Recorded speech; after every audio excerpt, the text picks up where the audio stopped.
अस्सलामुअलैकुम स्टूडेंट्स, मैं हूं आपका इंस्ट्रक्टर मोहम्मद हमजा अल्मास। आज की इस वीडियो में हम एक्सरसाइज 1.6 का क्वेश्चन नंबर 2, 3, 4, 5 एंड 6 सॉल्व करेंगे। तो आइए बढ़ते हैं क्वेश्चन नंबर 2 की तरफ। क्वेश्चन नंबर 2 एक स्टेटमेंट है, आपने इसको क्रैमर रूल के मुताबिक भी सॉल्व करना है, इन्वर्जन मेथड के मुताबिक भी सॉल्व करना है, लेकिन सबसे डिफरेंट थोड़ा सा इसमें जो मुश्किल काम ये है कि आपने इसमें इक्वेशंस को खुद ड्राइव करना है। पिछले जो क्वेश्चन हमने किए उनमें क्रैमर रूल में और इन्वर्जन मेथड के लिए उसमें आपको इक्वेशंस बना के दे दी गई थी, लेकिन इसमें इन क्वेश्चंस में आपने वो इक्वेशंस खुद बनानी है इस स्टेटमेंट को फॉलो करते हुए। तो आइए इसको सॉल्व करते हैं। सॉल्यूशन स्टार्ट करते हैं। लेंथ ऑफ रेक्टेंगल, तो पहले तो आपको रेक्टेंगल का पता होना चाहिए। रेक्टेंगल उसे कहा जाता है जिसमें सामने वाली साइड्स की जो लेंथ है वो इक्वल होती है। ठीक है, ये इसके इक्वल होगी और ये इसके इक्वल होगी, तो ये एक रेक्टेंगल है। फॉर एग्जांपल अगर इसकी लेंथ 2 है तो इसकी लेंथ भी 2 होगी, अगर इसकी लेंथ 5 है तो इसकी लेंथ भी 5 होगी। तो इस तरह जिसमें आमने सामने वाले इजला की लेंथ लंबाइयां जो हैं वो इक्वल होती हैं, उसको क्या कहा जाता है? रेक्टेंगल। तो इस तरह की शेप को क्या कहते हैं? रेक्टेंगल। तो ये एक हमने रेक्टेंगल ड्रा कर ली। उसने कहा था length of rectangle is 4 time its width. अब ना तो हमें इसकी लेंथ का पता है ना इसकी विड्थ का पता है, तो लेट कर लेते हैं कि इसकी जो लेंथ है वो x है और इसकी जो विड्थ है वो y है, ताकि हम इसको फाइंड कर सकें। तो आपने यही चीजें मेंशन कर दी। Let the length of rectangle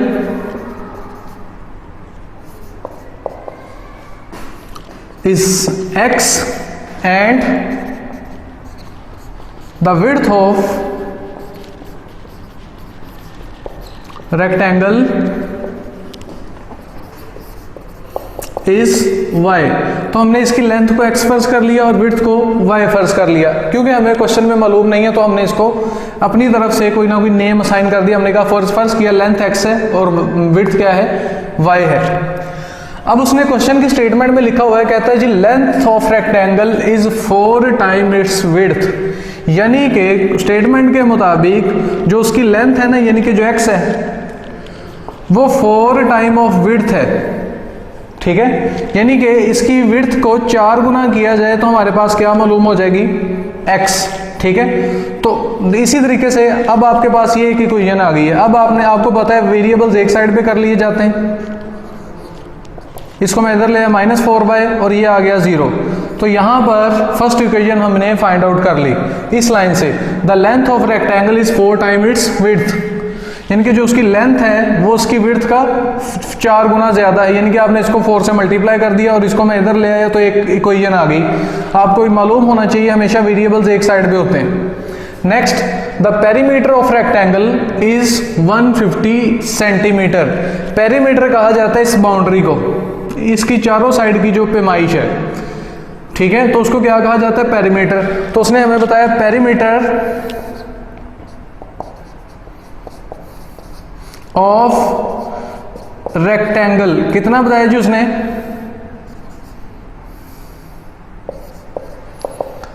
150 centimetre. ठीक है, आपको पेरीमीटर ऑफ रेक्टेंगल का फार्मूला याद होना चाहिए। पेरीमीटर ऑफ रेक्टेंगल का फार्मूला होता है 2x plus y equal to 150 centimetre. ठीक है, 2 लेंथ प्लस विड्थ। तो आपने ये फार्मूला होता है इसका, इस 2 को उधर जाकर डिवाइड कर देंगे।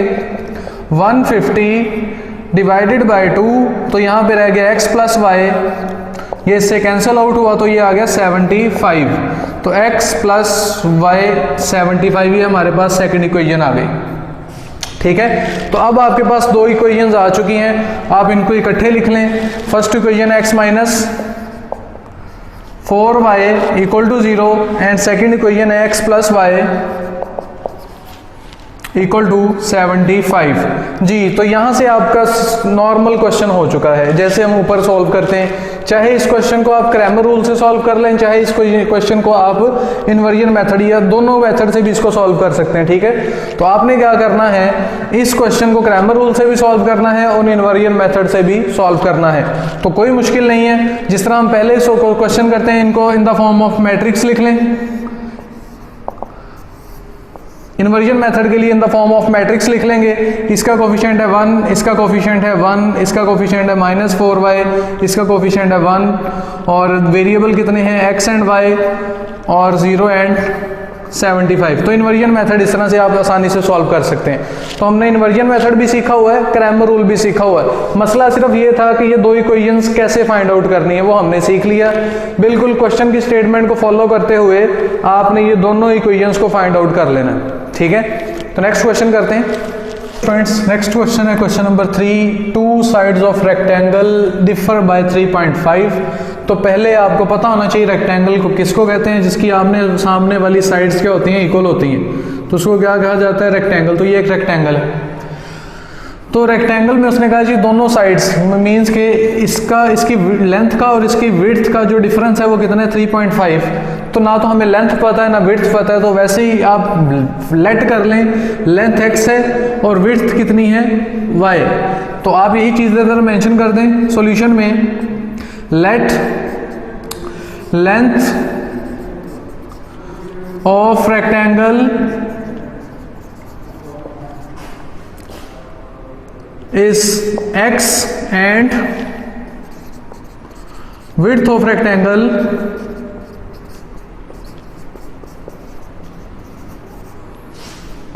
is y। तो इसकी लेंथ x है, विड्थ कितनी है, y हमने लेट कर लिया। उसने कहा है जी इन दोनों का जो डिफरेंस है, डिफरेंस मीन माइनस, यानी कि अगर आप x को माइनस करें y में से तो डिफरेंस करके उनका आंसर क्या आता है जी 3.5। ठीक है, इनके उसके कहने का मतलब ये है कि अगर ये 5 है, 5.5 है और ये क्या होगी 2, तो 5.5 में से जब 2 माइनस करेंगे तो 3.5, यानी कि इन दोनों की लेंथ में जो डिफरेंस है ना वो कितना है 3.5 का, यानी कि x माइनस वाई दोनों में जो डिफरेंस है वो कितना है 3.5 का। इस फर्स्ट लाइन के मुताबिक ये है। Next, find the dimensions of rectangle. Dimensions कहते हैं इनकी दोनों साइड्स मालूम करनी है, यानी कि आपने इसकी लेंथ भी बतानी है और इसकी विड्थ भी बतानी है ऑफ रेक्टेंगल। इफ, अब ये सेकंड इक्वेशन की स्टेटमेंट आ रही है, if its perimeter is 67 centimetre. हमने पढ़ा था पेरीमीटर ऑफ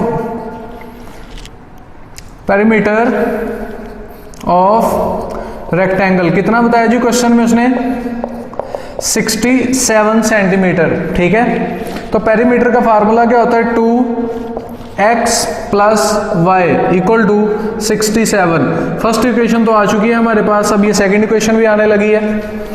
तो x प्लस वाई, ये 2 उधर जाके डिवाइड कर दें, 67 डिवाइडेड बाय 2, तो ये इससे कैंसिल होगा, तो आंसर आ जाएगा 33.5।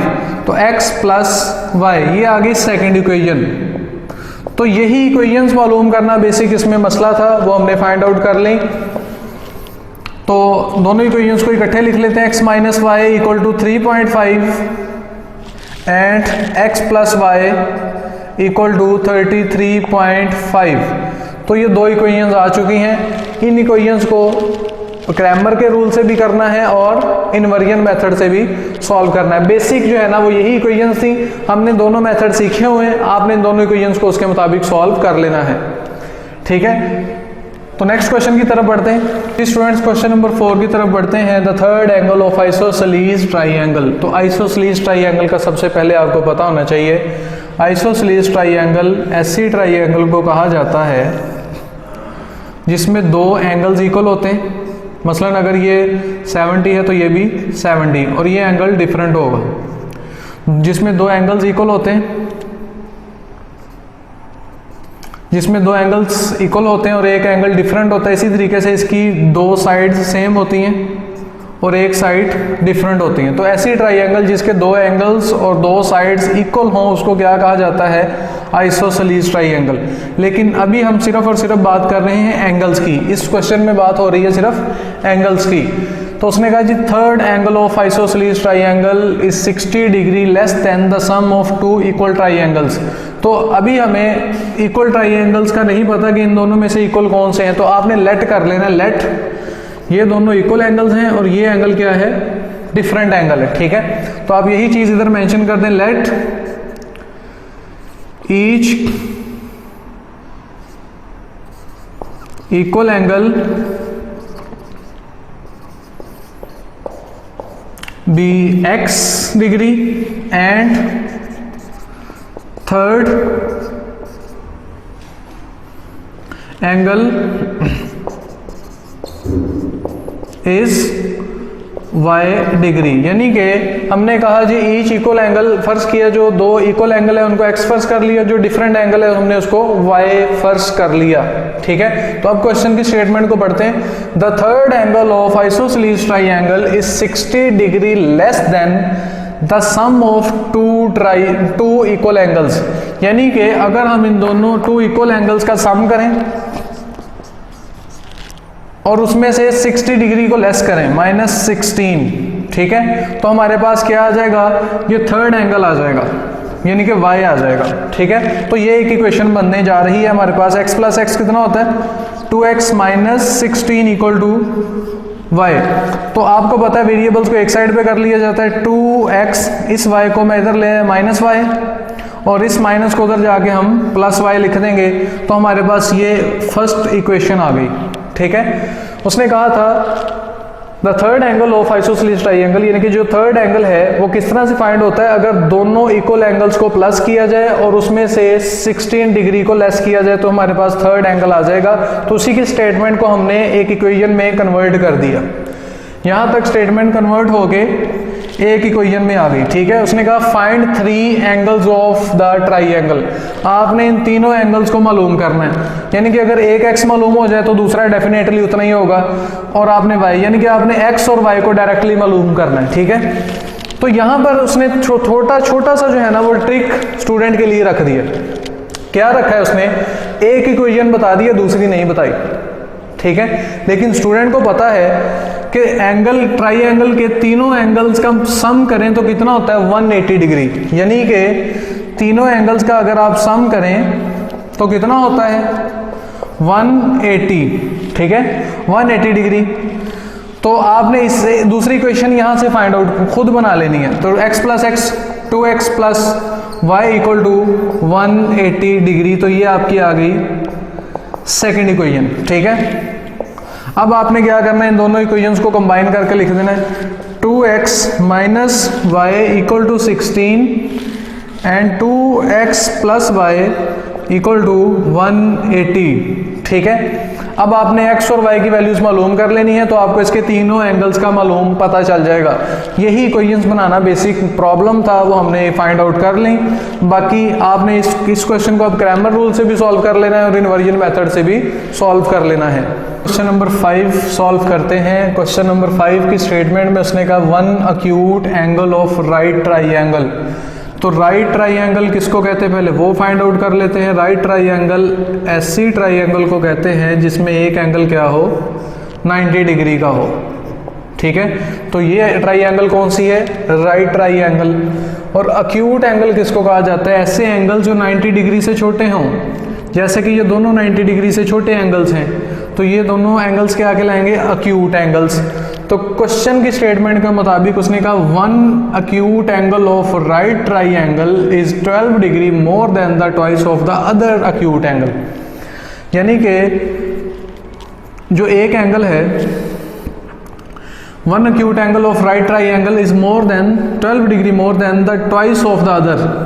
यानी कि अगर दूसरे एंगल का ट्वाइस करें, दूसरे acute एंगल का ट्वाइस करें और उसमें 12 डिग्री मोर ऐड करें तो पहला acute एंगल मालूम हो जाएगा। किस तरह से, फॉर एग्जांपल हमने इसको फर्ज कर लिया x और इसको y, तो आप यहाँ पे मेंशन कर दें let the two acute angles be x degree and y degree. आपने फर्ज कर दिया एक अक्यूट एंगल x है, दूसरा y है, तो अगर एक अक्यूट एंगल का डबल किया जाए और उसमें 12 डिग्री मजीद ऐड किया जाए तो आपको फर्स्ट ये जो y व दूसरा एंगल है वो मालूम हो जाएगा। ठीक है, क्वेश्चन की स्टेटमेंट के मुताबिक अगर ट्वाइस करें, एक एंगल का ट्वाइस करें और उसमें 12 डिग्री मोर ऐड करें तो पहले वाला एंगल मालूम हो जाएगा। तो आपके पास ये स्टेटमेंट आ गई। अब आपने इसको वेरिएबल्स को एक साइड पे कर लेना है। ये प्लस था, इधर आके माइनस, और ये प्लस उधर जाकर माइनस। तो ये फर्स्ट इक्वेशन आपने फाइंड आउट कर ली। अब क्या करना है, दूसरी इक्वेशन में उसने कहा find the acute angles of triangle. आपने x भी फाइंड करना है और y भी फाइंड करना है, लेकिन आपने देखा कि उसने सिर्फ एक इक्वेशन की स्टेटमेंट दी है, दूसरी इक्वेशन की क्वेश्चन में स्टेटमेंट नहीं है। तो यहाँ पर आपने अपनी सेल्फ इंटेलेक्चुअल थिंकिंग को जो है ना वो आपने इस्तेमाल करना है। और इसने जस्ट स्टूडेंट को थोड़ा पजल करने के लिए ये काम किया कि स्टूडेंट यहाँ पे क्या करता है, दूसरी इक्वेशन तो नहीं है, तो आपने दूसरी इक्वेशन खुद से ड्राइव करनी है। आपको पता है कि एंगल ट्राइंगल के तीनों एंगल्स का मजमुआ कितना होता है 180 डिग्री। तो अगर ये 90 का, इसका मतलब है इन दोनों को सम करेंगे तो वो भी क्या होंगे 90 हो जाएंगे। तो 90 प्लस 90 कितना हो जाएगा 180। इसका मतलब है इन दोनों का सम किसके इक्वल है 90 के इक्वल। तो आप क्या करें x plus Y equal to 90 degree. तो ये दूसरी इक्वेशन फाइंड आउट हो गई। ठीक है, तो अब आपके पास दो इक्वेशंस आ चुकी हैं, 2x minus Y equal to -12 and x plus Y equal to 90 degree. तो ये इक्वेशंस फाइंड करना ही काम था इस क्वेश्चन में। इस क्वेश्चन को अब आपने x और y की वैल्यूज फाइंड करनी है, चाहे इन्वर्जन मेथड से सॉल्व करें और चाहे इसको क्रैमर रूल से सॉल्व करें, चाहे दोनों तरीकों से सॉल्व करें, तो आपका आंसर आ जाएगा। तो जिस तरीके से उसने कहा होगा आप उस मेथड के मुताबिक इसको सॉल्व कर देंगे। तो ये इक्वेशंस ही फाइंड करना बेसिक प्रॉब्लम था, वो हमने कर लेंगे, इजी क्वेश्चन था। स्टूडेंट्स क्वेश्चन नंबर 6 है, 2 cars that are 600 kilometre apart. Apart का मतलब दूर हैं, एक दूसरे से फासले पर हैं। फॉर एग्जाम्पल हमारे पास दो कार्स हैं,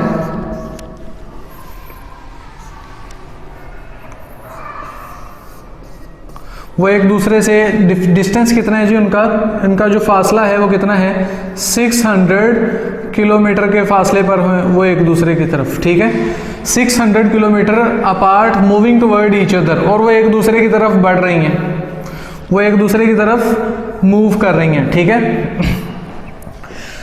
there speeds differ by 600 kilometre per our.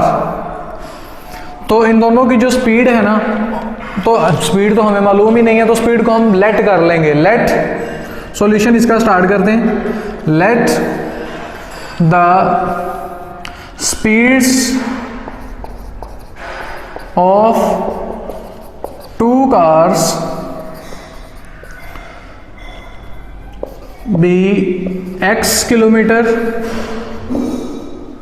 पर hour and y kilometre per hour. ठीक है, यानी कि इन दोनों की जो स्पीड है ना, फर्ज किया इसकी स्पीड हमने कहा जी, फर्ज किया ये x की स्पीड से मूव कर रही है, ये y की स्पीड से मूव कर रही है। ठीक है, तो उसने कहा जी their speed differ by 6 kilometre per hour, यानी कि उनकी जो स्पीड्स के दरमियान डिफरेंस है ना वो कितने का डिफरेंस है 6 किलोमीटर पर आवर का डिफरेंस है। ठीक है, तो एक इक्वेशन हमारे पास आ गई। अब वो आगे क्या कह रहा है, and the cars are 123 kilometre apart after 1/2 hours, और 4.5 घंटे गुजरने के बाद वो 123 किलोमीटर के फासले पे आ जाती हैं, यानी कि उनका जो डिफरेंस है वो इतनी तेज़ी से मूव करती हैं, 4.5 घंटे के बाद उनका जो डिफरेंस है वो सिर्फ 123 किलोमीटर पर आवर रह जाता है। ठीक है, यानी कि यहाँ से वो शिफ्ट करके आगे मूव कर गई हैं, कितनी देर में 4.5 घंटे में।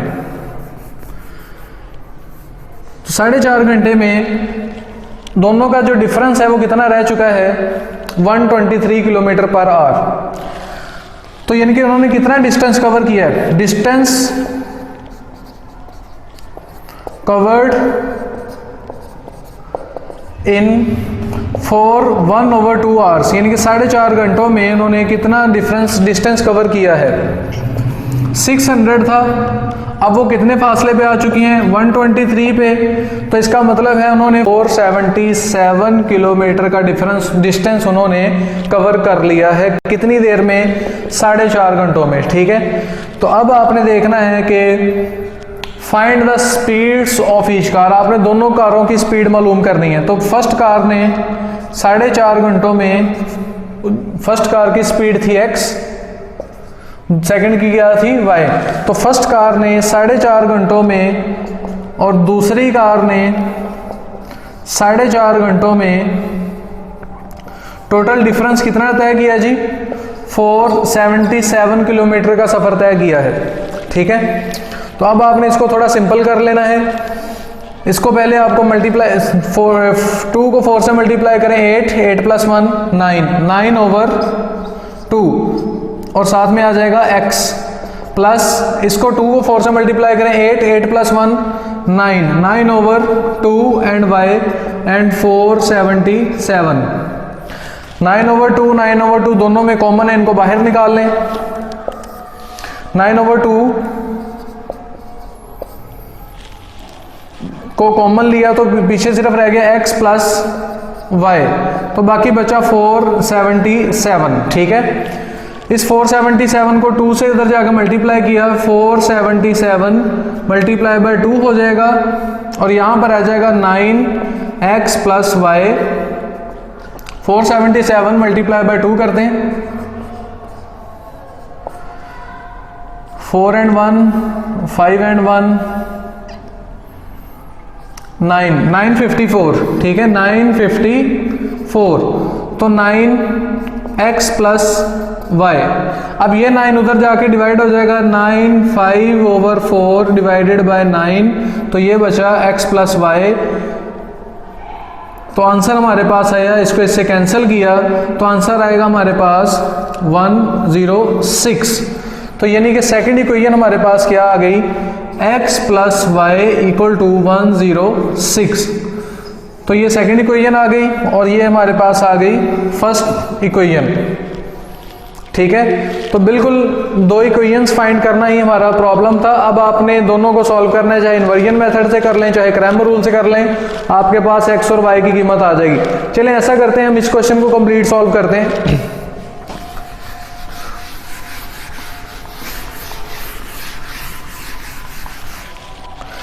फर्स्ट इक्वेशन लिखें, x minus Y equal to 6 और x plus Y equal to 106। तो ये 2 इक्वेशंस आ गई हमारे पास। इनको सॉल्व करते हैं बाय इन्वर्जन मेथड सॉल्व कर लें या क्रैमर, जैसे मर्जी कर लें।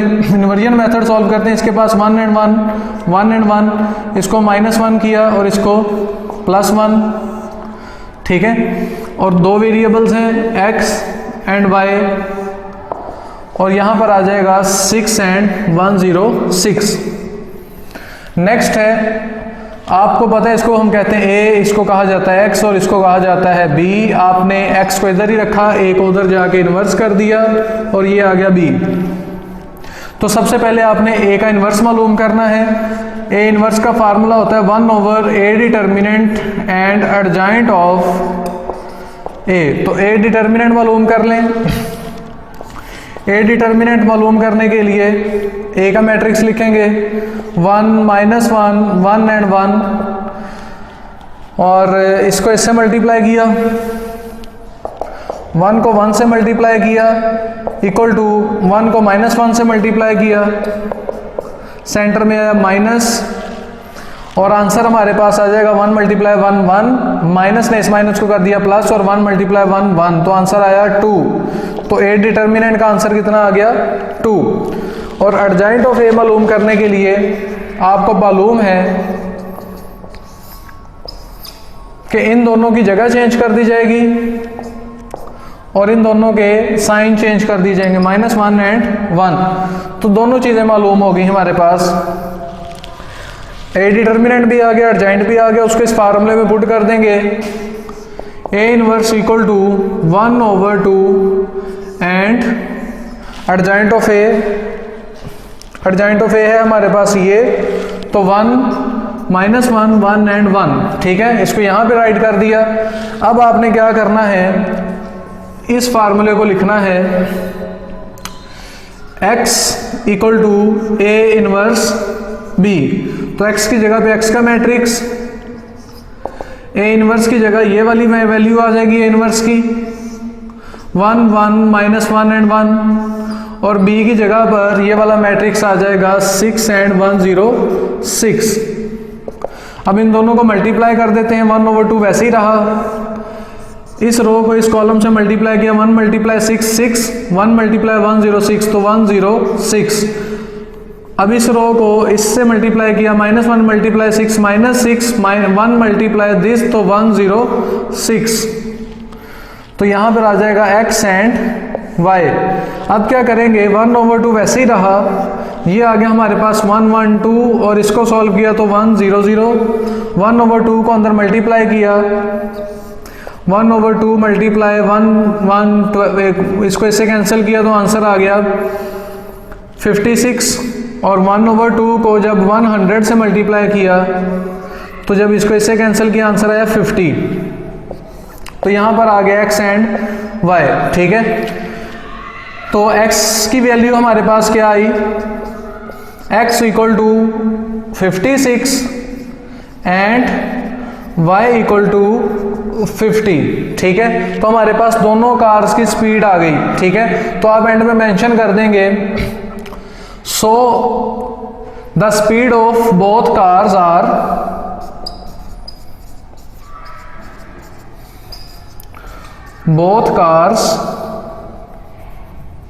the speed of both cars are 56 kilometre per hour and 50 kilometre per hour, यानी कि दोनों कार्स की जो स्पीड है वो एक की 56 किलोमीटर रही, दूसरे की 50 किलोमीटर रही। तो इसी तरीके से ये तमाम क्वेश्चन सॉल्व होने हैं जी। तो स्टूडेंट्स, आज के इस लेक्चर में हमने एक्सरसाइज 1.6 का क्वेश्चन नंबर 2, 3, 4 एंड 5 सॉल्व किया। आपने देखा कि बहुत ही ईजी क्वेश्चन थे। इन क्वेश्चन में जस्ट इक्वेशन को ड्राइव करना थोड़ा सा प्रॉब्लम है। स्टेटमेंट वाले क्वेश्चन थे, आपने उनकी जस्ट इक्वेशंस बना लेनी है।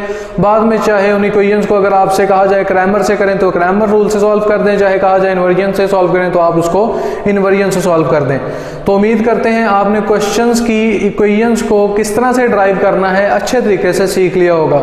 और जो इक्वेशंस मैंने आपको ड्राइव करके दी हैं उनकी प्रैक्टिस, यानी कि उसको क्रैमर और इन्वर्जन मेथड से सॉल्व लाजमी कीजिएगा। अगर कोई प्रॉब्लम हो तो कमेंट्स में मेंशन कर दीजिएगा, मैं आपको उसका भी प्रॉब्लम सॉल्यूशन बता दूंगा। तो अगर किसी ने ये चैनल अभी तक सब्सक्राइब नहीं किया तो उसको सब्सक्राइब कर लें और बेल आइकन पे क्लिक कर दें। और कल तक के लिए अपने होस्ट मोहम्मद हमजा अलमास को दें इजाज़त। कल एक नए लेक्चर के साथ मुलाकात होगी। अल्लाह हाफिज़।